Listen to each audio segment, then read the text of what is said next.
तहरीक आज़ादी कश्मीर हर गुज़रते दिन के साथ नई बुलंदियों को सर कर रही है।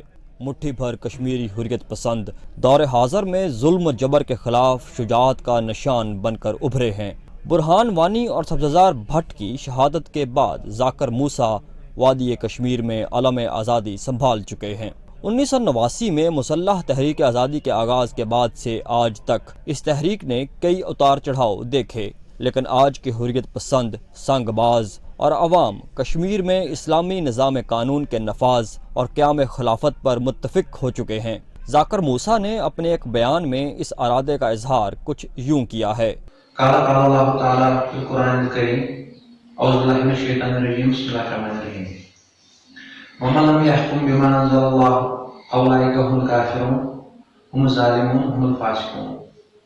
और जो अल्लाह के नाज़िल करदा अहकाम के मुताबिक हुक्म न दे वही लोग काफिर है, जालिम है और फासिक है। दूसरी जानिब खुद भारतीय फौजी जर्नैल और इंतहा पसंद हिंदू सियासतदान इकरार करते हैं कि 21वीं सदी की तहरीक आज़ादी कश्मीर मुकामी भी है और गुज़श्ता अशरों के मुकाबले में बेखौफ और बेबाक भी।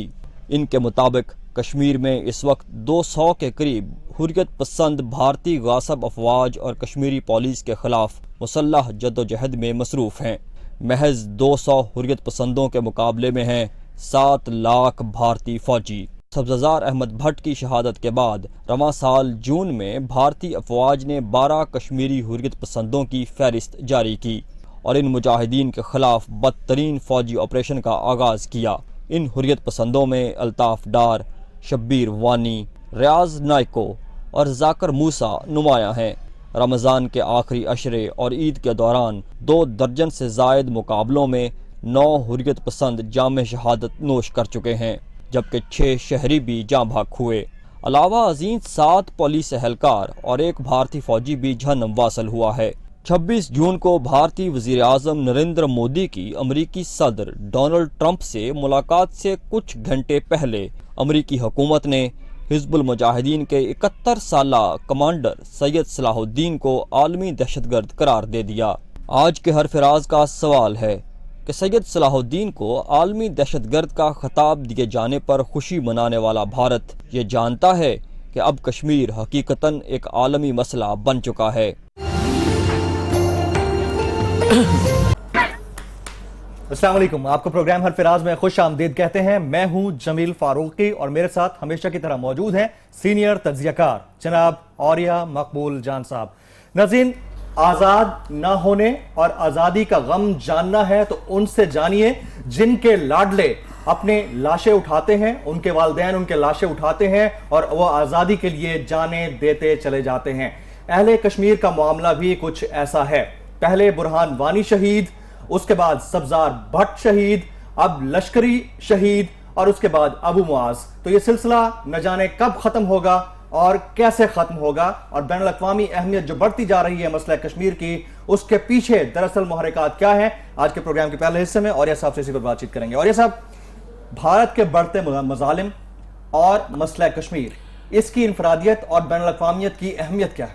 मेरा ख्याल है हम तकरीबन इनवेरिएबली हर महीने तो नहीं तो महीने में एक नहीं 2 दफा 2 महीने में 1 दफा प्रोग्राम कश्मीर का करते हैं, बहुत ज्यादा करते रहे। और कश्मीर में हमारा शुरू दिन से एक स्टैंड है और वो ये है कि कश्मीर की आज़ादी अब की तहरीक जो अब जिस फोल्ड के अंदर दाखिल हुई है, ये फोल्ड उसने उस लोकल से एक इंटरनेशनल फोल्ड में चला गया और लोकल से इंटरनेशनल फोल्ड के अंदर खतरात बहुत ज्यादा होते हैं और उन खतरात को कभी कभी देखता हूं तो मैं बहुत, जिसे कहते हैं ना, घबरा जाता हूं। मैंने आपसे कई दफा कहा कि बुनियादी तौर पर मसला जो है वो सी पैक का है। आज मैं वॉइस ऑफ अमेरिका की नशरियात देख रहा था तो उस नशरियात के अंदर वो एक पाकिस्तानी ही एक्सपर्ट है, मोहित कोई नाम था, जो उनके साथ अमेरिकन मोहित यूसुफ, तो वो उसमें वो लगा हुआ था कि ये जो बलूचिस्तान के हालात जब तक ठीक नहीं होंगे तो ये नहीं होगा, तो कश्मीर जब तक नहीं होगा तो होना नहीं होगा। क्योंकि बुनियादी तौर पर अमेरिकन और यूरोपियंस वो चाहते ये हैं कि पाकिस्तान के जो सी पैक के दोनों ऊपर वाले और नीचे वाला हिस्सा है, नॉर्थ और साउथ, ये डिस्टर्ब रहे। बीच में पंजाब में जो मर्जी आप करते हैं, शहबाज शरीफ साहब बेशक पनामा खेलते हैं, इमरान खान खेलते हैं, उनको कोई परवाह नहीं। लेकिन गिलगित बल्तिस्तान का इलाका जहां से ये रोड एंटर होती है और गवादर जहां पर ये रोड जो है एंड करती है और जहां जाके वो बलूचिस्तान का इलाका, वहां पर डिस्टर्बेंस हो जाए।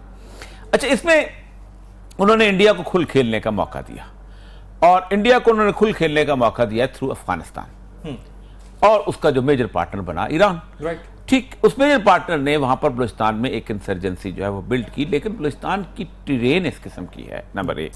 फिर बलूचिस्तान के अंदर अपनी इस तरह की सूरत हाल है कि बलूचिस्तान की जो मेजॉरिटी लोग हैं वो इस तरह के मामलात में इसलिए नहीं पड़ते, ज्यादातर खाना बदोश लोग हैं। फिर 3 बेसिक एथनिक जो चीजें हैं वहां की बलूचिस्तान की, नंबर 1 वहां पर पश्तून है, तकरीबन अब तो 50% के करीब जा पहुंचे जी। जाहिर बात है, अब तो कोयटा के जमाने में बरोइयों का और कांसियों का शहर होता था, कहा जाता था कि शवानी और कांसी 2 भाई हैं जिनका शहर है। अब तो प्रेडोमिनेटली पश्तूनों का शहर बन चुका है, वहां बलोच स्टैंप ही खत्म हो चुकी है, जिसे कहते हैं ना जी। आप सोच सकते ज्यादा घर रह गए हैं, नवाब बुगटी का घर रहेगा तो नवाब रिसानी का घर रहेगा तो नवाब रंद का घर रहेगा, बाकी इट्स ए पश्तून सिटी। बाकी इलाका जो है बरोई और बलोच के अंदर, फिर मकरान बलोच के लहदा है, तो वहां पर उनके लिए रास्ता नहीं बन सके, इसलिए तो कुलभूषण पकड़ा गया वहां पर, क्योंकि अगर वहां पर ये उनको इन्फॉर्मर्स ना मिलते तो कुलभूषण ना पकड़ा जाता किसी तौर पर जी। इधर कश्मीर की सूरत हाल ये है कि कश्मीर के अंदर वो इसको एक कॉज ओरिएंटेड मूवमेंट के बजाय एक स्ट्रे ग्रुप की मूवमेंट बनाना चाहते थे। कौन? अमेरिकन, इवन इंडियन ने कभी एक जमाने में वहां नारा दिया था, आज से जब हम बच्चे होते थे, कि आजाद कश्मीर जो होता है, अमानुल्लाह खान बहुत उसके बड़े हीरो होते थे। फिर आहिस्ता आहिस्ता सबको पता चला कि ये कश्मीरी इंडियन हैं, उस पर भरोसा नहीं किया जा सकता। जो कायदात में हिंदू के बारे में कहा था ना, हिंदू इज इनकुरेजिबल, वही कैफियत। वो फिर बाद में उन्होंने हुर्रियत कॉन्फ्रेंस भी बना दी। अब हुर्रियत एक पॉलिटिकल फेस है, उस पॉलिटिकल फेस के तहत इन्होंने आखिर में बहुत सारी जो मूवमेंट चलाई और सारा कुछ किया, और उसके साथ साथ आहिस्ता आहिस्ता पब्लिक में आ गए।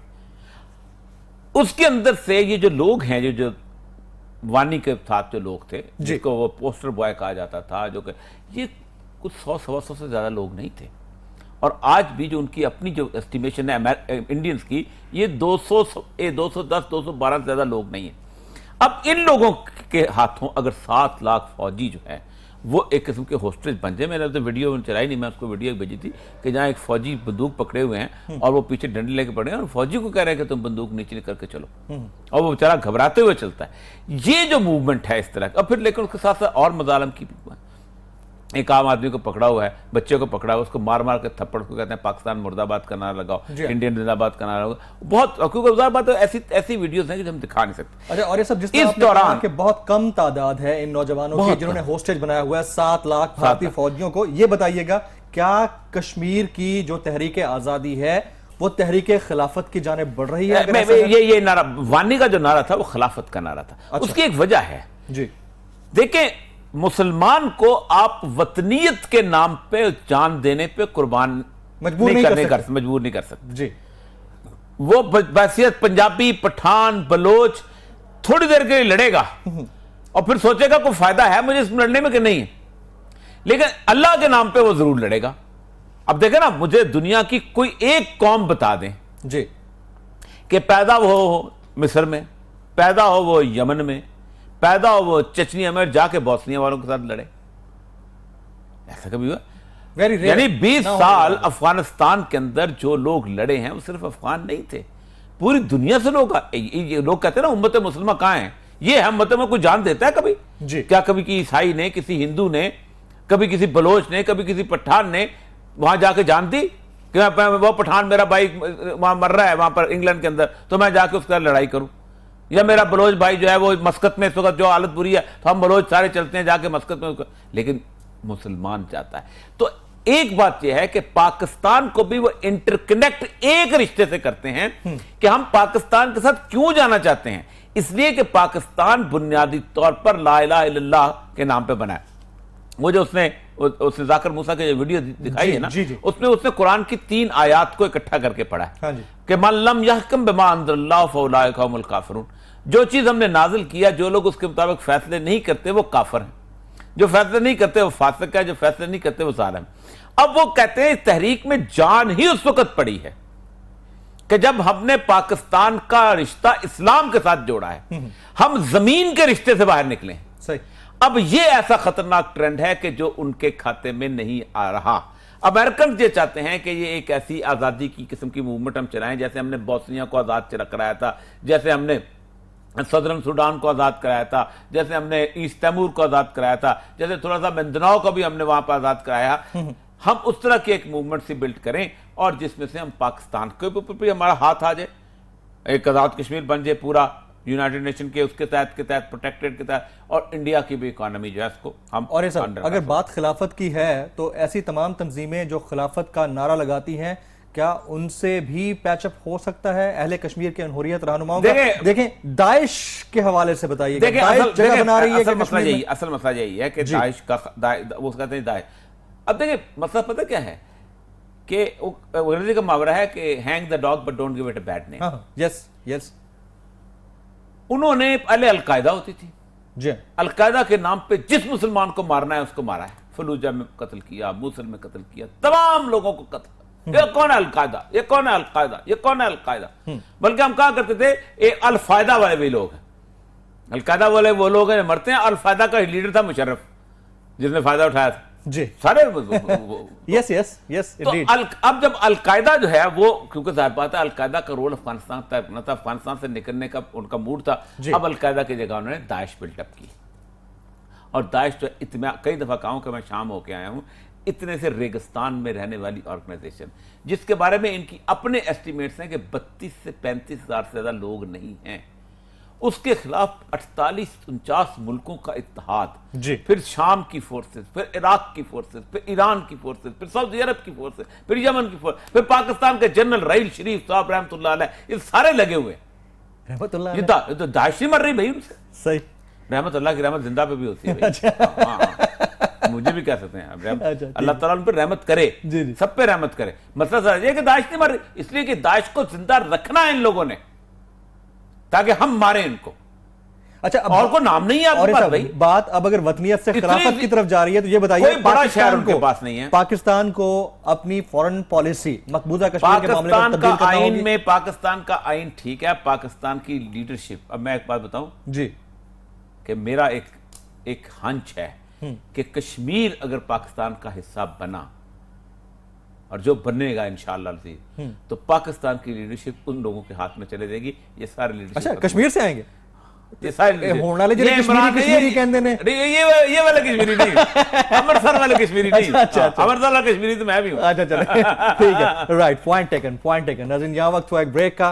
ब्रेक के बाद जब वापस आएंगे तो हम बात करेंगे पेशी पर पेशी की, और पेशी पर पेशी की। उसके बाद अहले शरीफैन के शुरफा न जाने इतने तिलमुलाए हुए क्यों हैं। एक ब्रेक के बाद।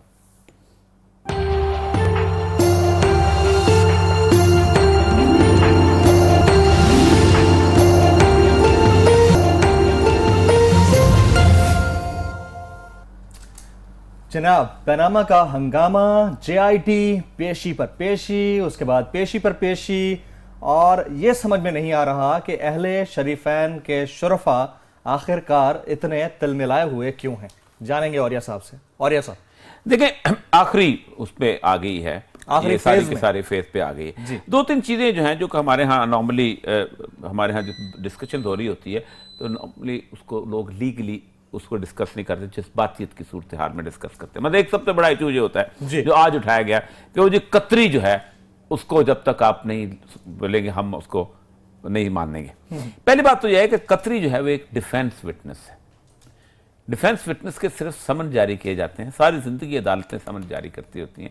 डिफेंस विटनेस जो होता है उसको गवाह जो होता है, जो कि पार्टी का गवाह होता है, उसको लाने की जिम्मेदारी डिफेंस के ऊपर होती है। वही लेके आए, वही लेके आते। तो फिर कतरी शहजादे को क्यों नहीं लेके आते? तो लाना चाहते नहीं ना। अच्छा। लाना चाहते ना, बहाने की बात है ना, कभी कभी कुछ कभी कुछ। पहली बात तो ये लोगों को अभी तक जो कंफ्यूजन है ना, ये दूर कर लेना चाहिए कि डिफेंस का विटनेस जी, ये जिम्मेदारी होती है उस लोगों की जो डिफेंस कर रहे। अपने लिए आप 4 विटनेस और ले जाएं बेशक, ठीक है। इन्वेस्टिगेशन के दौरान भी आप डिफेंस के एलिबाई जब क्लेम करते हैं कि मैं फलां जगह मौजूद नहीं था, तो आप उस टीचर को लेके जाते हैं कि जब ये मेरा टीचर, इसने मेरी हाजिरी आई थी स्कूल की, और इसको आप रख लें। ये एक जनरल प्रिंसिपल ऑफ लॉ है। इसे आप एक लोग ये समझते हैं कि इन्वेस्टिगेशन, ये जो JIT है, ये बुनियादी तौर पर कोई CRPC के तहत या किसी रेगुलर लॉ के तहत बनी, ऐसा नहीं है। सीआरपीसी बुनियादी तौर पर बनी है सुप्रीम कोर्ट की 187 के तहत इख्तियार से। अच्छा, 187 का इख्तियार जो है वो कहता है कि सुप्रीम कोर्ट ने हर वो काम करना है जिससे इंसाफ जो है वो डिलीवर हो सके। इसको कहते हैं रूल ऑफ लॉ से रूल ऑफ जस्टिस की तरफ। रूल ऑफ लॉ ये है कि 400 असेंबली के अरकान अगर ये कानून पास कर देते हैं कि हर शुगर मिल लगाने वाला टैक्स से एग्जेम्प्टेड है और उसने शुगर जो बेचता है वो टैक्स देंगे, यानी उनका भी टैक्स जेब में खाएगा, तो ये बेसिकली जस्टिस नहीं है, लेकिन कानून है रूल के तहत। लेकिन जस्टिस ये कहता है कि नहीं, आप उसके अगर कानून जस्टिस ये कहता है कि आप उसको फैसले को बदलो, ठीक उसके एसेंस के मुताबिक लेके जाओ। इसके अंदर फिर इंक्विजिटोरियल प्रोसीडिंग जो होती हैं जिसके अंदर ये उसके बेसिकली उसके तहत उसको इख्तियार हासिल है जीआईटी को। यही वजह है कि शरीफ फैमिली में से कोई एक शख्स भी उसने डिनाई नहीं किया जाने को। आज जो तिलमिलाए हैं इसहाक डार साहब, उसकी बुनियादी वजह नवाज साहब इसहाक डार साहब ज्यादा तिलमिलाए हैं। इसहाक डार साहब के तिलमिलाने की बुनियादी वजह यह है कि इसहाक डार साहब ने एक डिफेक्ट किया था अपने क्लैन से, और तफ्तीशी जो है उसको मैं जानता हूं जिसने तफ्तीश की थी। अब मैं नाम नहीं लेना चाहता, मैं नाम नहीं लेना चाहता, तफ्तीशी को मैं जानता हूं। अच्छा चलें, ठीक है। तफ्तीशी के साथ उन अफसरों को भी मैं जानता हूं, ज्यादा मैं मुझसे नौकरी में था जी। तो हमने उससे पूछा कि भाई किया क्या कि आप बोल गए डार साहब? हाँ जी। उन्होंने कहा जनाब के करना सी, हमने सिर्फ कहा कि आपका जो बाबा जी है ना वो तो चला गया अपना जद्दे, आराम से आपको छोड़ गया अकेला। हाँ जी। आई जस्ट सेड दिस, और ये टूट गए, और ये टूटने का जो मर्जी मैं सारा कुछ बताने को तैयार। अंदर की कहानी मैं बता रहा हूं ना। अच्छा, इसको ये तफ्तीशी को जब अटॉर्नी जनरल थे ना, खोसा साहब, क्या नाम थे, जुल्फकार खोसा। अच्छा, तो जब अटॉर्नी जनरल थे तो उस जमाने में ये केस सारा चौधरी शुगर में सारा आया था उस जमाने के अंदर, उनके पास भी जब चले तो उन्होंने भी, मुझे याद अच्छी तरह, उन्होंने भी तफ्तीशी को बुलाया था। हाँ। और वो भी मेरी बात को सेकंड कर सकते हैं कि उसने भी यकीन यही बात की होगी कि हम तो यही कहा था जनाब बुजुर्ग थोड़े ना सके ने तो जनाब। और उसके बाद मैं एक ऐसे बहुत बड़े आदमी को जानता हूं जी कि जब इन्होंने सागरार साहब ने स्टेटमेंट दी थी कि दे के आ गए थे, 20 तारीख को रिहा हुए हैं, 25 तारीख को 21 की अप्रैल 25 को मजिस्ट्रेट खाने पेश हुए, तो उन्होंने जाकर उनसे पूछा, मिलने के लिए गए, तो बहुत बड़े आदमी हैं, इनके बहुत क्लोज हैं, आजकल इतने क्लोज नहीं हैं। तो उन्होंने कहा कि मैं सोच रहा हूँ, मुझे कुछ ऑफर शॉफर हुई हैं तो मैं क्या करूँ। तो उन्होंने कहा कि आप सोच लें, ऑफर तो वो तो चले गए, आप तो पता नहीं वापस आते गए। इन बिटवीन इनकी किस्मत अच्छी या बुरी, मैं नहीं कह सकता, इन्होंने एक जद्दे का टूर लगा लिया और उस दौरान फिर रिश्तेदारी भी हो गई और सारा कुछ ये चीज़ हुई। उसमें इन्होंने 164 का एक बयान दिया हुआ है। अब होता क्या है, मुझे आज थोड़ा सा जीआईटी के मामले में थोड़ा सा मसला है कि जीआईटी को उनको बुलाना नहीं चाहिए था। अच्छा, हाँ। उससे केस कमजोर नहीं, केस कमजोर भी हो सकता है, ये भी हो सकता है। मेरा ख्याल है अगर उन्होंने बुलाया होगा ना तो उन्होंने 164 की स्टेटमेंट के बारे में ये नहीं पूछा होगा कि आपने क्या कहा, क्या कहा, कैसे कहा, ये नहीं पूछा होगा, ये बिल्कुल नहीं पूछा होगा। अच्छा। उसकी वजह यह है कि 164 का स्टेटमेंट जो होता है, जिसको कन्फेशनल स्टेटमेंट कहा जाता है, ये दुनिया में पाकिस्तान के कानून के मुताबिक एक आदमी अगर 15 दिन रिमांड में रहता है, पुलिस मार मार के उनका अगर हशर भी किया हो तो वो कहता है मैं कन्फेशन करता हूं, तो उसको मजिस्ट्रेट के पास लेके जाते हैं। मजिस्ट्रेट उसके सामने 6 सवालात रखता है। अच्छा, क्या ये बयान तुम जो अपनी मर्जी से देने आए हो? पहले बात तो पुलिस को निकाल देता है कैमरे से। अच्छा, कोई बंदा नहीं होता, अकेला वो होता है। ठीक। फिर वो कहता है क्या ये इस बयान को तुम समझते हो कि तुम्हारे खिलाफ इस्तेमाल हो सकता है? अगर वो कहता है हाँ। क्या तुम्हें पर कोई लालच शद्दत वो तुम्हारे पर कोई पुलिस ने कुछ शद्दत नहीं किया? तुम्हें पता है कि मैं तुम्हें पुलिस के हवाले नहीं करूंगा?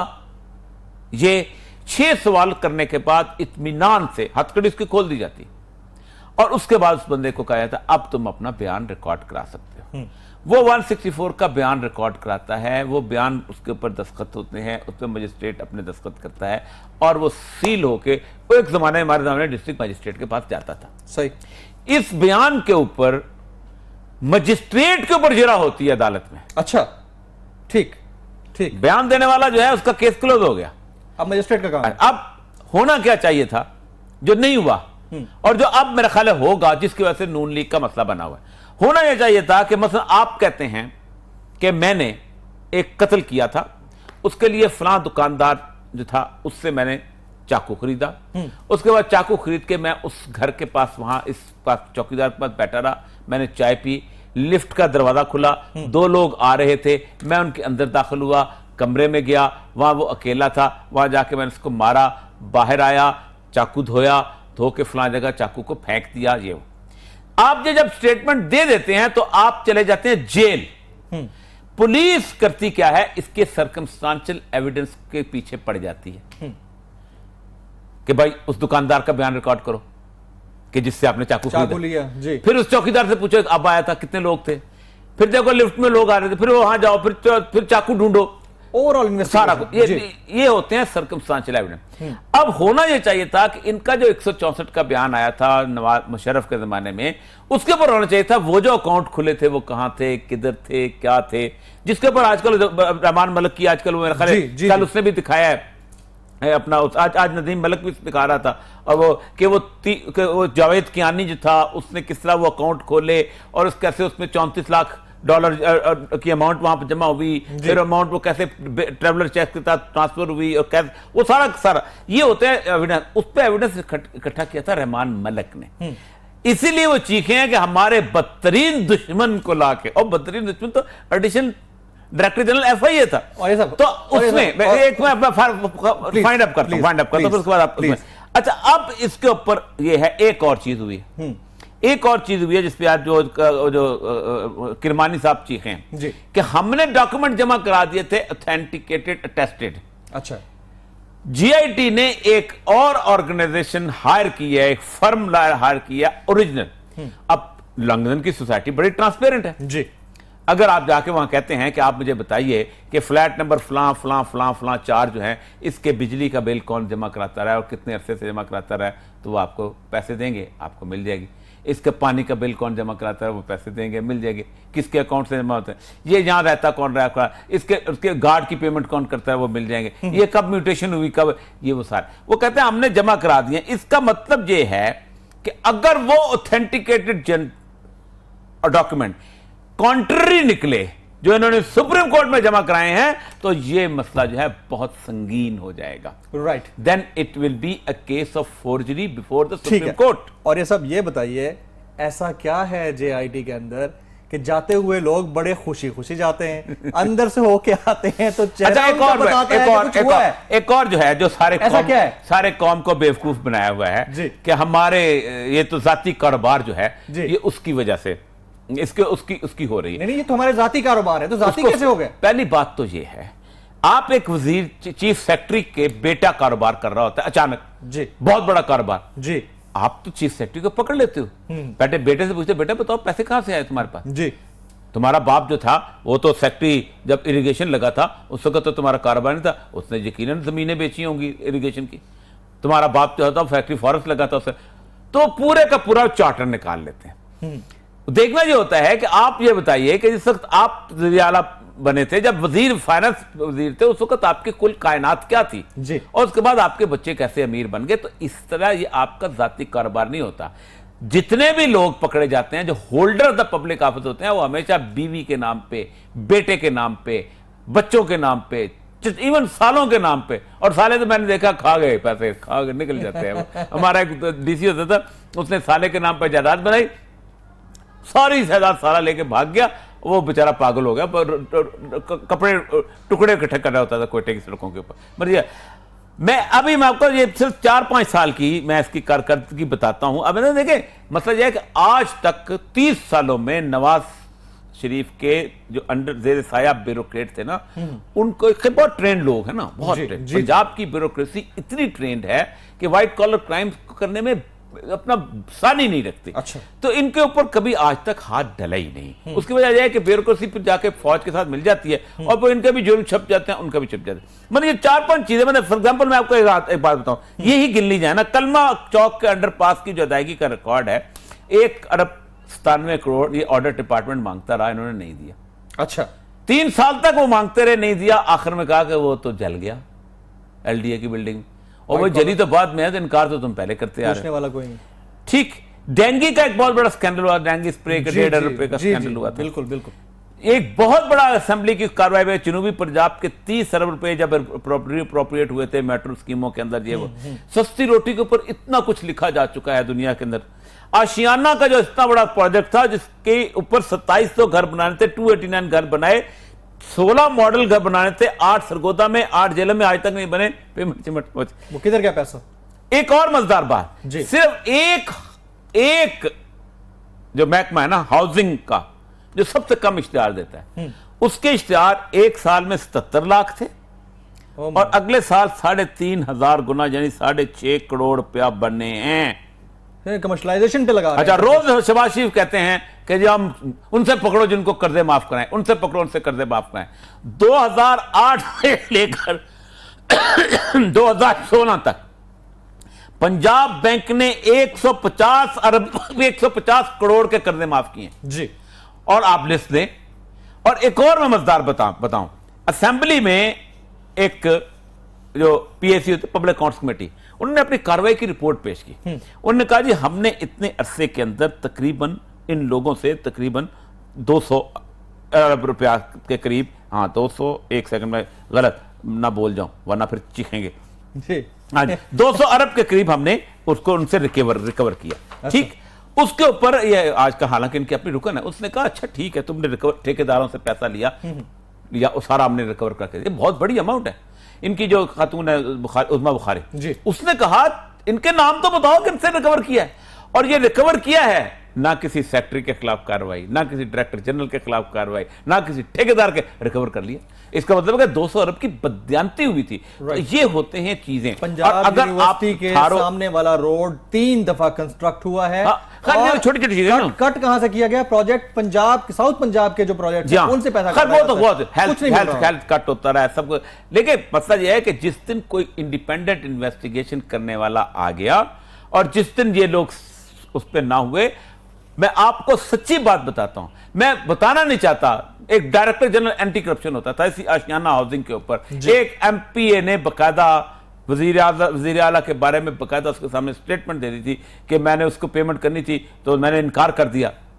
कसूर का एमपी है, ठीक, उसने कहा कि मैंने गाड़ी में बिठा लिया और कहा तुम्हारे बाप के पैसे थे अगर तुम दे रहे थे उसको, गवर्नमेंट के पैसे थे तो, जिस पर उसके ऊपर बकायदा डीजी साहब शिफ्ट हो गए, वो ओएसडी बन के बैठा रहा। अच्छा, हाँ, और आजकल वो चला गया, मैं नाम लेना चाहता इसलिए कि अभी तक वो अफसरों की शामत आ जाएगी। राइट, लेकिन मैं ले भी सकता हूं नाम, मुझे कोई डर भी नहीं, लेकिन वो बेचारे मेरी वजह से शामत में क्यों आए। राइट, बिल्कुल ठीक है, पॉइंट टेकन। नाज़रीन, यहाँ वक्त हुआ एक ब्रेक का। ब्रेक के दौरान आप यकीनी तौर पर कमर्शियल्स देखते हैं, कमर्शियल जरूर देखिए लेकिन अखलाक बाख्ता कमर्शियल्स नहीं। ब्रेक के बाद इसी पर बात होगी, हमारे साथ रहिए।